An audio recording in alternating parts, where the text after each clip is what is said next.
Right then, I'm going to take you for a quick spin in the Kia Sportage. I borrowed this car actually from Kia Guildford. That's always annoying. Whenever you start the car, if you have the stereo on, even if you've got the volume down, it defaults to being loud. Right, let's head off. So, like I said, borrowed this car from a dealer. And it's a different model than the one that I actually did the full video review on. So this is the range-topping model, the 2-litre diesel. We've got the automatic gearbox.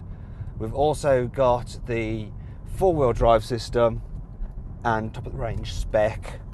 You probably noticed we've got leather seats, two-tone, really nice. Really like the look, but it does bump up the cost. I mean, most people aren't going to need all this equipment, and they're certainly not going to need the 4-wheel drive system. One thing to note though is this 2-litre diesel has noticeably more punch than the 1.7 litre diesel, though that engine is fine. This is better for towing. It's also quieter as well, this 2-litre engine. I do prefer it, but I don't think it's worth spending the extra for over the 1.7. Most people will be absolutely fine with that engine.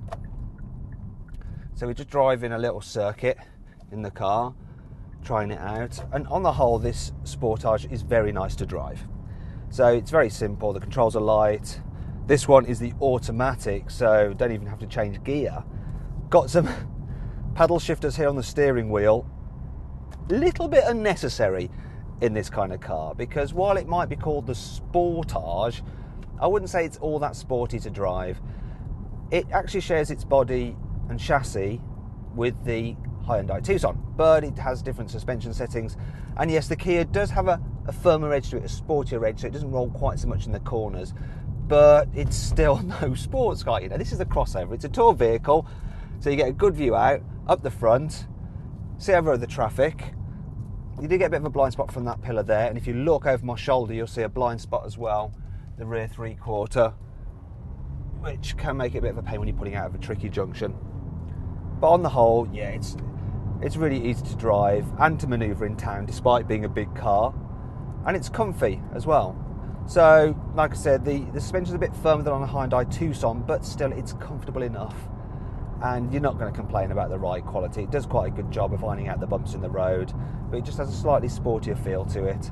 Though, if I'm honest, a Mazda CX-5 is a little bit more fun to drive, but if that's your bag, really, don't bother with the crossover. Just get a sports estate car. Now, in terms of the interior design, I really like the interior design of this Kia. I think it's so much more, well, it just feels more modern, it looks smarter than the Hyundai Tucson and the Nissan Qashqai. You've got soft touch here up on the dash. Now, materials down there are a bit cheaper, but that's not in your direct dial line, that is, and I like the stitching effect as well. It's pretty nice.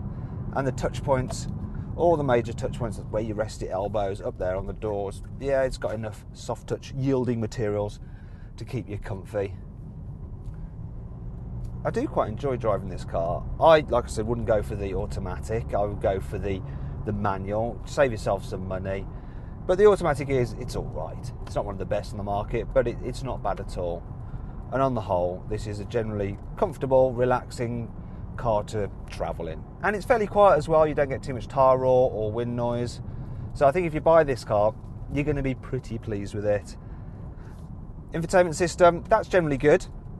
Nice and bright, the screen, so it's dead easy to see what's going on, especially when it's really bright with lots of sunlight. You can still see it, and it's relatively simple to control. You've got these very quick access menu buttons here to just go to the menu that you want.